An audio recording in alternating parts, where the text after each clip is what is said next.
Chapter 6. Pig and Pepper. For a minute or two she stood looking at the house and wondering what to do next, when suddenly a footman in livery came running out of the wood. She considered him to be a footman because he was in livery. Otherwise, judging by his face, she would have called him a fish, and rapped loudly at the door with his knuckles.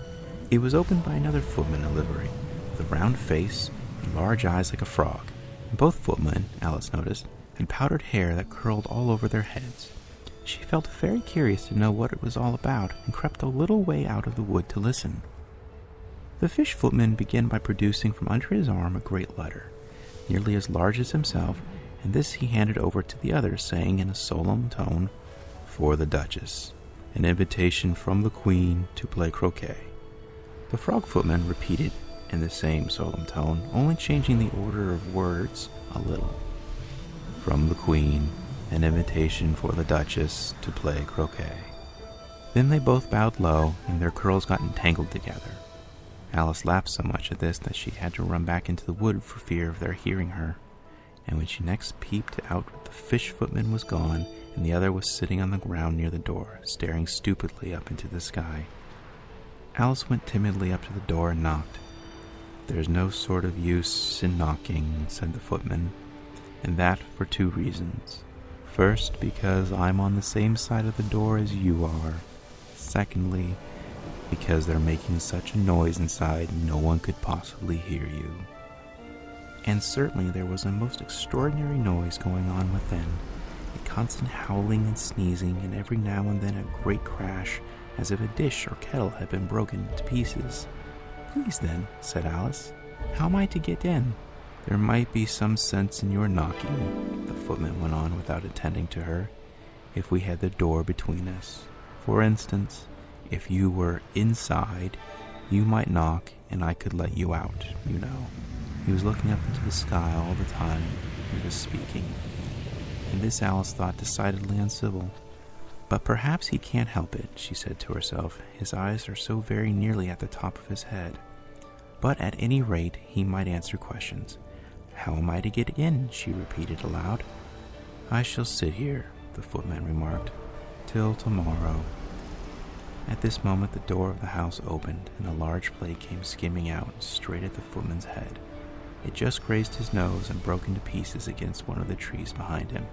"Or next day, maybe," the footman continued in the same tone, exactly as if nothing had happened.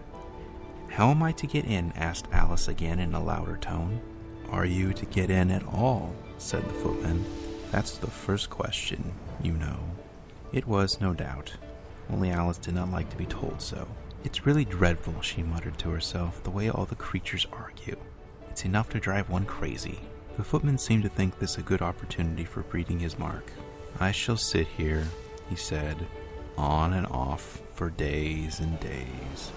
"But what am I to do?" said Alice.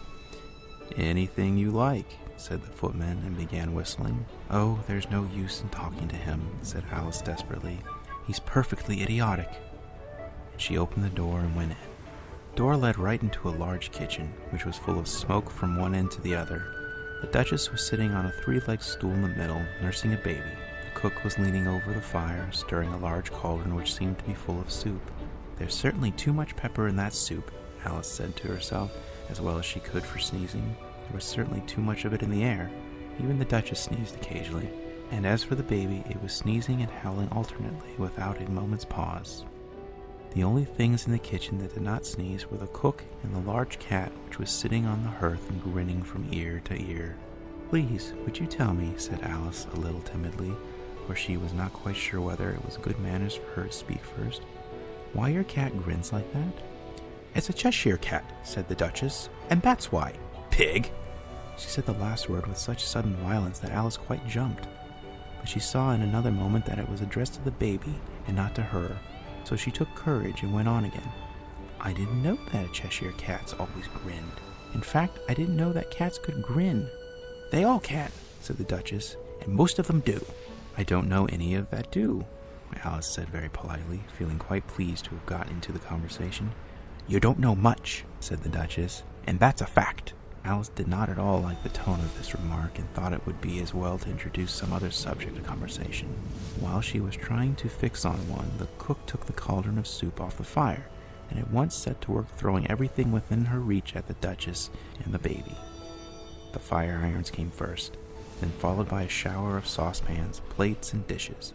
The Duchess took no notice of them even when they hit her, and the baby was howling so much already that it was quite impossible to say whether the blows hurt it or not. "Oh, please mind what you're doing," cried Alice, jumping up and down in an agony of terror.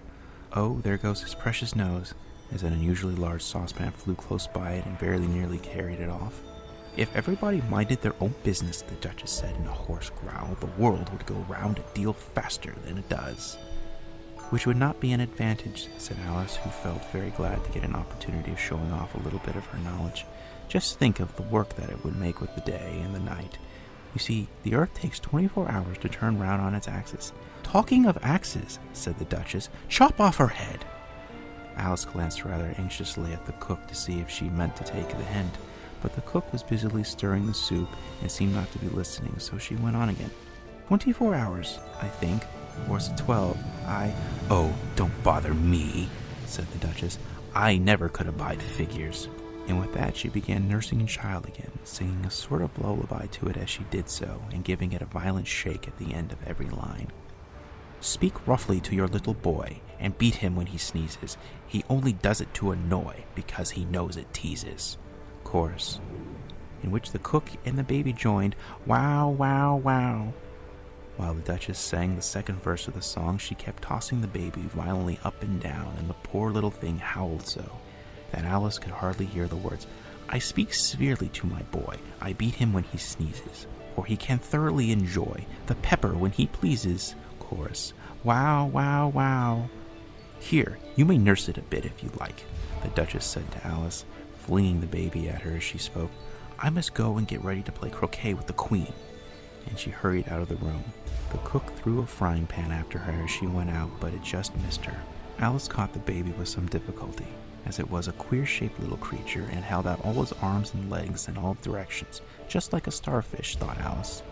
The poor little thing was snorting like a steam engine when she caught it, and kept doubling itself up and straightening itself out again, so that altogether, for the first minute or two, it was much as she could do to hold it. As soon as she had made out the proper way of nursing it, which was to twist it up into a sort of knot and then keep tight hold of its right ear and left foot so as to prevent its undoing itself, she carried it out into the open air. "If I don't take this child away with me," thought Alice, "they're sure to kill it in a day or two.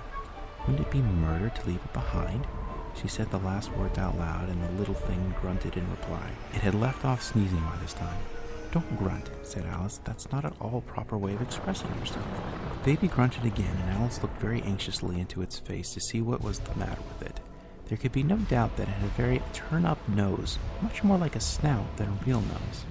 Also, its eyes were getting extremely small for a baby. Altogether, Alice did not like the look of the thing at all. But perhaps it was only sobbing, she thought, looking into its eyes again to see if there were any tears. There were no tears. "If you're going to turn into a pig, my dears," said Alice seriously, "I'll have nothing more to do with you. Mind now." The poor little thing sobbed again, or grunted, it was impossible to say which, and they went on for some while in silence. Alice was just beginning to think to herself, "Now what am I to do with this creature when I get it home?" when it grunted again, so violently that she looked down into its face in some alarm. This time there could be no mistake about it. It was neither more nor less than a pig, and she felt that it would be quite absurd for her to carry it further. So she set the little creature down and felt quite relieved to see it trot away quietly into the wood. If it had grown up, she said to herself, it would have made a dreadfully ugly child. But it makes rather a handsome pig, I think. And she began thinking over other children she knew who might do very well as pigs, and was just saying to herself, if one only knew the right way to change them, when she was a little startled by seeing the Cheshire Cat sitting on a bough of a tree a few yards off. The cat only grinned when it saw Alice. It looked good-natured, she thought. Still, it had very long claws and a great many teeth, so she felt that it ought to be treated with respect. "Cheshire Puss," she began rather timidly, as she did not know at all whether it would like the name. However, it only grinned a little wider. Come, it's please so far, thought Alice, and she went on. Would you tell me, please, which way I ought to go from here? That depends a good deal on where you want to get to, said the cat. I don't much care where, said Alice. Then it doesn't matter which way you go, said the cat. So long as I get somewhere, Alice added as an explanation. Oh, you're sure to do that, said the cat, if you only walk long enough. Alice felt that this could not be denied, so she tried another question. What sort of people live about here? In that direction, the cat said, waving its right paw around, lives a hatter. And in that direction, waving the other paw, lives a March hare. Visit either you like. They're both mad. But I don't want to go among mad people, Alice remarked. Oh, you can't help that, said the cat. We're all mad here. I'm mad. You're mad. How do you know I'm mad? Said Alice. You must be, said the cat, or you wouldn't have come here. Alice didn't think that proved it at all. However, she went on. And how do you know that you're mad? To begin with, said the cat, a dog's not mad. You grant that? I suppose so, said Alice. Well then, the cat went on. You see, a dog growls when it's angry and wags its tail when it's pleased. Now, I growl when I'm pleased and wag my tail when I'm angry. Therefore, I'm mad. I call it purring, not growling, said Alice. Call it what you like, said the cat. Do you play croquet with the Queen today? I should like it very much, said Alice, but I haven't been invited yet.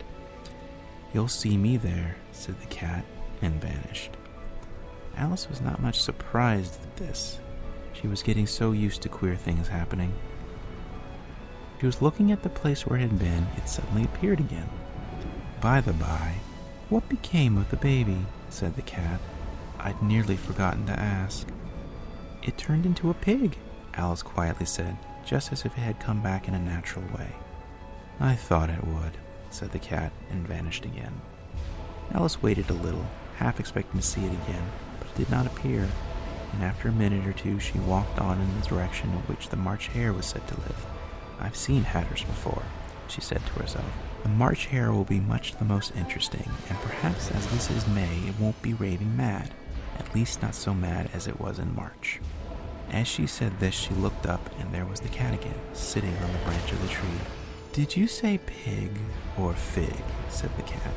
I said pig, replied Alice, and I wish you wouldn't keep appearing and vanishing so suddenly. You make one quite giddy. All right, said the cat, and this time it vanished quite slowly, beginning with the end of the tail and ending with the grin, which remained some time after the rest of it had gone.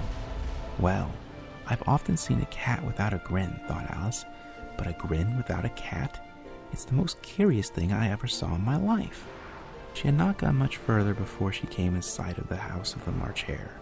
She thought it must be the right house, because the chimneys were shaped like ears and the roof was thatched with fur. It was so large a house that she did not like to go nearer till she had nibbled some more of the left-hand bit of mushroom and raised herself to about 2 feet high. Even then she walked up towards it rather timidly, saying to herself, Suppose it should be raving mad after all. I almost wish I'd gone to see the hatter instead.